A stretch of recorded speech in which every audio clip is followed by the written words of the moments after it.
Hello everyone.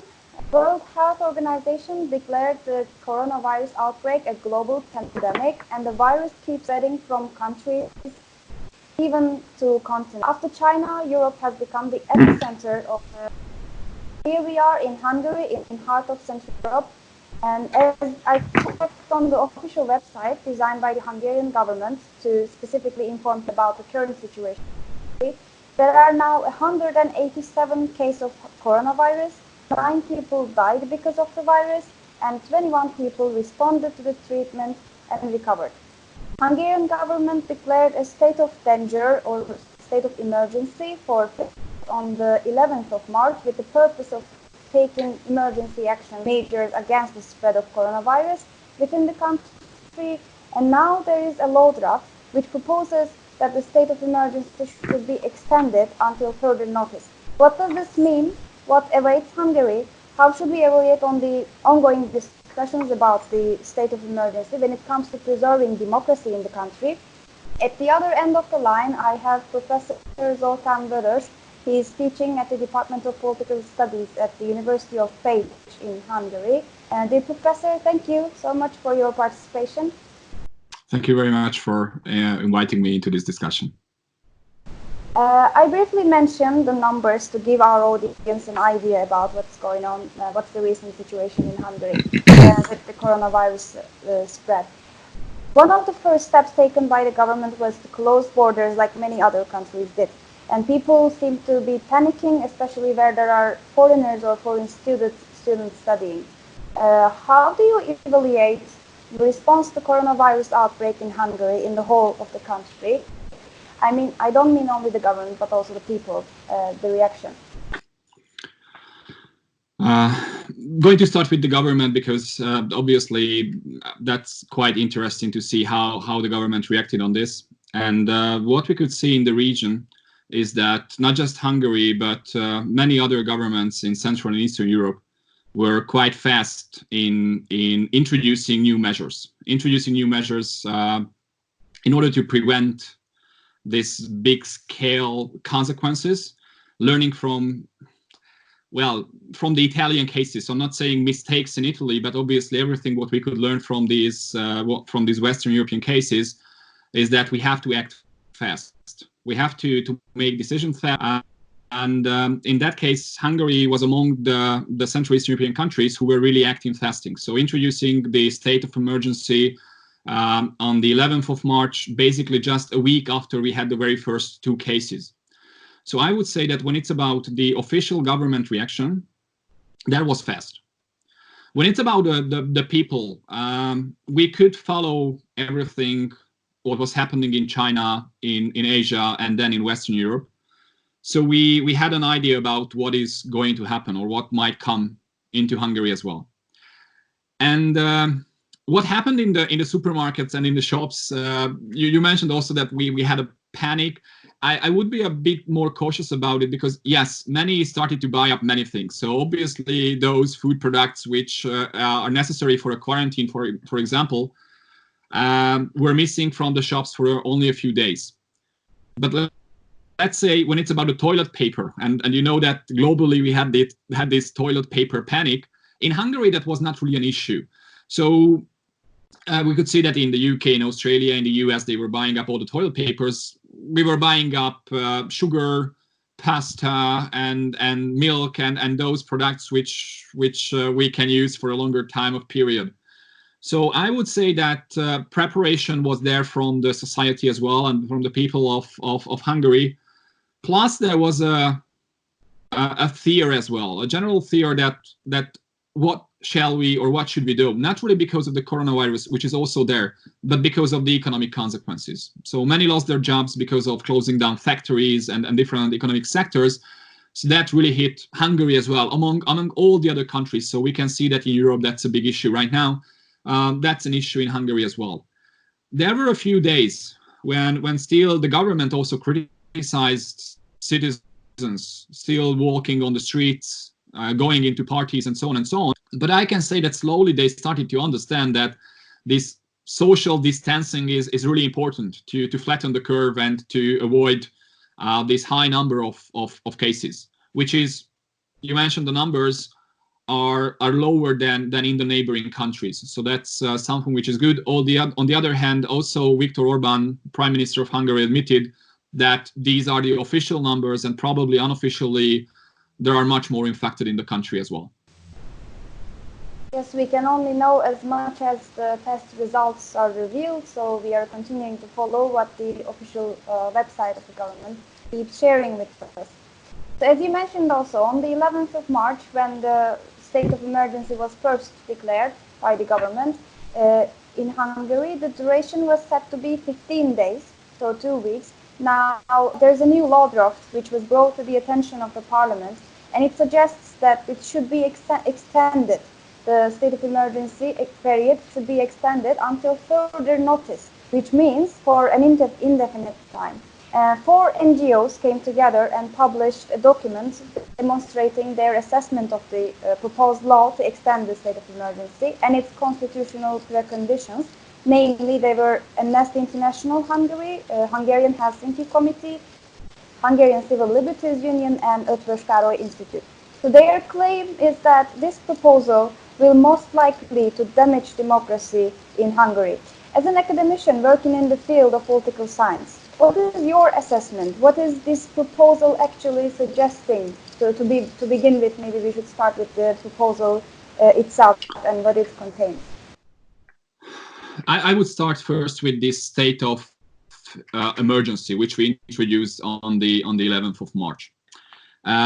According to our fundamental law, which equals the constitution in any other countries, has this chapter article about state of emergency. And according to the fundamental law, government has the right to introduce state of emergency, which is basically a special legal order. And coming from this, basically, also the government has the possibility to call the end of the state of emergency, according to the constitution or the fundamental law. In that fundamental law, on the other hand, there is one limitation for this decrees, because in this special legal order, the government can create decrees. Basically, they can suspend the application of any other acts and laws. So this is really a possibility for the government to act on its own. And the only limitation on this government, according to fundamental law, is that those decrees which they are creating within this state of emergency are going to remain in force for 15 days. So that's the 15 days which you are also talking about. And according to the fundamental law, basically, you can prolong these decrees. So you can continue to go on with these decrees, but you need the parliament, and you need the majority of the parliament to continue with these decrees. And that's where we started this recent debate within Hungary, because basically the government would have the chance to say, here are these decrees which we created in the past 2 weeks. We would like to ask the parliament to prolong these decrees for an extra 15 days or for an extra 30 days. And according to the comments coming from the opposition parties, they would accept it, or they would have accepted it. So that's definitely something which they were looking for. Okay, let's continue because the coronavirus. And that's where it turns into a political game in Hungary recently, where Fidesz decided to introduce this new act, basically this proposal, which is not just about creating this extra period without limits, which you correctly mentioned that they would like to prolong this period without any limits, but also it would have, let's say, effect on the official decree of the government as well, where they basically called for a state of emergency. So Fidesz is looking for a decision which they don't really need from the parliament, because they are the ones deciding about the state of emergency, and they are the ones who can basically put an end to this state of emergency. What they need the parliament for is to prolong these decrees which were created. On the other hand, I mean, after the end of the 15 days, they can create the very same decrees. Actually, a few officials and experts are talking about the fact that Fidesz and the government can create the very same decrees, so they don't have to be afraid of anything. So this is kind of a political game, because Fidesz tries to push through this this proposal, which would create a period without limits for Hungary, where we would have the state of emergency. And basically, they are looking for this proposal to help their own political goals, because they can say, hey, also the opposition parties and the parliament decided about the state of emergency, so obviously we have the backing of the parliament as well, so we have the power for it, and they can communicate in this way. While if they would only ask the support for this decrease, that would have been accepted by the opposition as well. So basically, this proposal is not really an attack on democracy, because already that state of emergency, within this state of emergency, the government can basically do anything. Obviously, they have limits. They have the different laws which they created, and they're definitely the fundamental law. So even though they can, let's say, suspend the application of certain acts, the fundamental law is still there, basically binding them to the basic rights and possibilities. So that's definitely there. It's just these decrees are required to be prolonged. And coming from this, we had this debate in Hungary about what is going to happen. And that was the reason these organizations and the civil society also reacted on this, because it's not just about the decrees, not just about the state of emergency, but let's say it's also about possible attack on the civil society and on the media. And that's what they are criticizing, and that's what is quite critical. Although we have to clarify many things, because also the opposition started to say that according to the proposal, Fidesz is planning to close down the parliament, and there are not going to be meetings in the parliament, which is not there in the proposal. So the parliament still have to be there, and actually, according to the proposal as well, the parliament can put an end to this situation. So they would authorize them to do so. But as you mentioned correctly again, Fidesz has the majority within the parliament. So basically, they can keep this state of emergency, even if they give this possibility to the parliament, for as long as they want. But even without the parliament, the government has the right to continue with this state of emergency without this proposal as well, which is actually next week going to happen. So vote they had yesterday was just about, this extraordinary method to put it on an agenda for this week. And for this, the 4/5 of the MPs you need, and the opposition decided to vote against it. So it's not there this week, but possibly, since Fidesz has the majority within the parliament, has a 2/3 of the seats, they can push it through if they have enough MPs within the parliament, because coronavirus affects Fidesz or might affect Fidesz MPs as well, so they might require opposition MPs as well. One of the critical points within this document published by the non-governmental organizations, 4 of them coming together, they were all underlining the same thing, that it would hurt also human rights in Hungary. It would also touch upon some human rights issues, and it would have serious consequences that might continue even after the state of emergency ended, because once some of the mentioned issues becomes a law, a certain law within Hungary, they might continue to exist, and then they might continue to be binding. For instance, people who spread false information might be subject to 5 years of imprisonment. If a person damages the conditions of quarantine against coronavirus, and this might also result in 5 years of imprisonment again, and if there is someone dead, it can be even 8 years subject of imprisonment. So in this aspect, what would you like to say? That because as the organizations underline, there is some point of threat against human rights, or at least that's how they are taken. And what's your take on it? What would you say on the subject?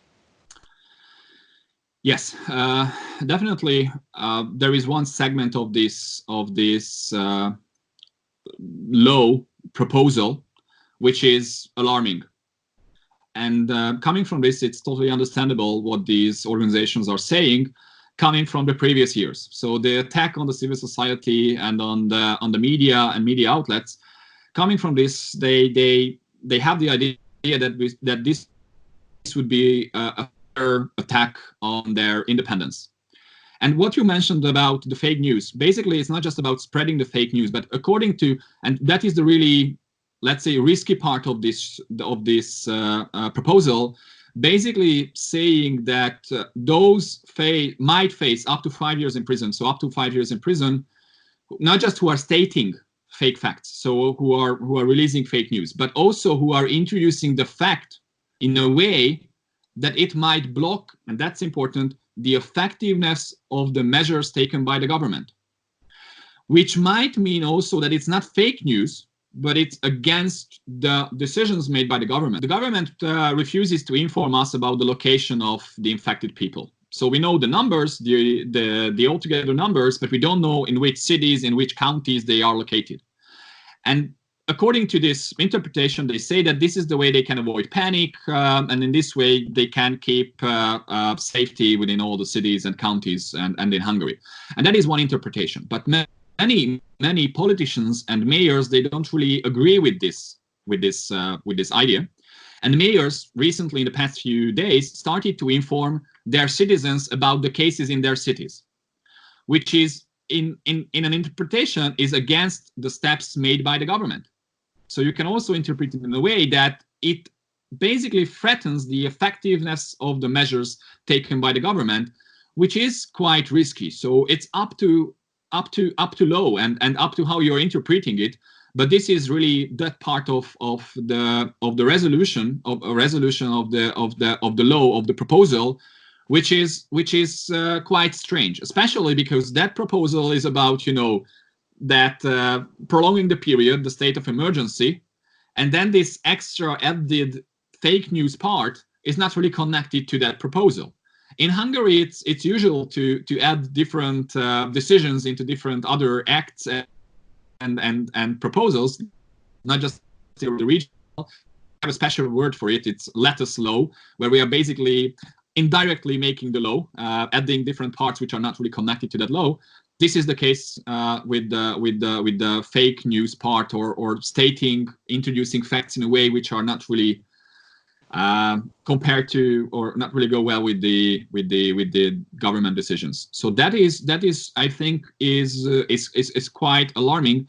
On the other hand, there are critical parts, and in the beginning you mentioned also the fact that there is a fear because of the elections. Yes, especially the recent local elections demonstrated that the government, the ruling party, might have been losing some of its power, especially in the capital city, Budapest. We observed that the municipality changed hands towards the opposition, and there was a sort of strengthening of the opposition coming together against the ruling party as well.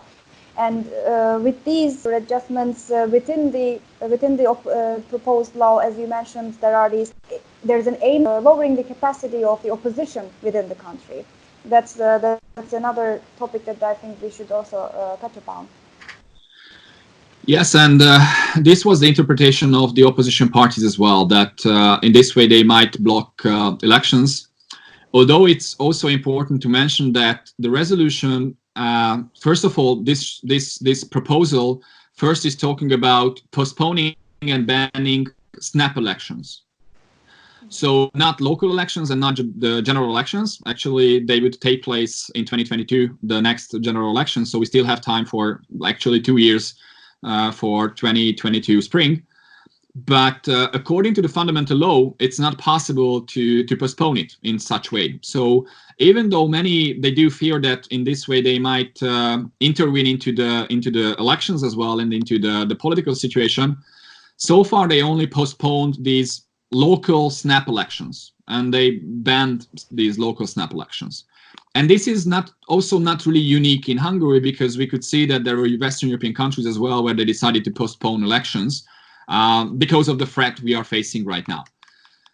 So I would say that right now those upcoming elections are still too far away to say that they would like to block it. And if they would like to postpone the general election, election, they should amend fundamental law as well, because that is required for this. That's the only way they can do so. So this proposal won't postpone the general election, that's for sure. So that is about giving time for Fidesz. So it's obvious coming from this proposal that Fidesz started to play a political game.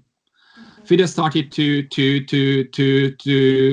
campaign again. They promised a few months back that 2020 and 2021 is not going to be about campaign, but this is full campaign again. This is about pushing hard, showing that Fidesz and Fidesz politicians are the ones who are helping the country and who can save the country, and the opposition is the one which is blocking. So definitely this is about gaining more popularity, just not through blocking the snap elections, because these are, I don't want to use this word, but these are not the relevant elections right now. Really small settlements we're talking about, really small districts we are talking about, or individual districts we are talking about. So not really the relevant big game we are talking about here in this sense. But definitely when it's about this proposal, this clearly shows that Fidesz started to campaign again. That's for sure again. Most probably next week, the law will be passed in the parliament, because Fidesz has the majority. And after that, what will be the next step? And after the draft law was voted and accepted, what should we expect from the civil society within Hungary? Because they already took some step and made it clear that they are against it, but it's most likely to be happening. And what should we expecting an academy, in your opinion, within Hungary? What should be the role of perhaps Europe or European Union or Western European countries after the draft is passed in the parliament? It's really not easy to predict what is going to happen. They're going to accept it, so it's going to go through according to the knowledge we have today. So next week it is going to happen. How they're going to use it, especially this part of spreading news which are not coming directly from the government. That's still, I mean, the question of the future and the upcoming weeks. Civil society already has limited possibilities. So when it's about the Hungarian civil society, in the past 2 years, they were already pushed back in many sectors and in many ways. So they are, let's say, I can say that they are already quite weak in Hungary in that sense. So they won't really have that much word and possibilities. And when it's about Western Europe or the EU, as far as I can see, they are more concerned about their individual issues, and they're more concerned about the economy. So as far as I can, unfortunately, not just weeks and months, but probably years we are talking about, the EU is going to be about rebuilding the economy and trying to help out the different sectors which were and are affected the most. And many countries are focusing only on this. Coming from this situation, I would say that the civil society in Hungary cannot really rely on the Western European countries at these times, because they have bigger issues, especially these weeks when the crisis and this coronavirus is still on the rise in many Western European countries. And according to these forecasts, the upcoming 1.5 months are still going to be like this. So definitely it's more about the economic measures which the Western European countries are going to focus on, not really these individual civil society issues, especially not from a country where it's already not really unusual that the government tries to block civil society and the civil sector. Thank you so much for your contributions, Professor. Thank you very much. Thank you very much for the opportunity. Dear Professor Zoltán Doros was my guest. We discussed the current situation in Hungary and the coronavirus outbreak, the epidemic, the recently proposed law to extend the state of emergency in the country until any further notice, and how this might affect democracy within the country, and what will or should be the next steps, what is awaiting Hungary and Europe in general perspective. Thank you for watching us.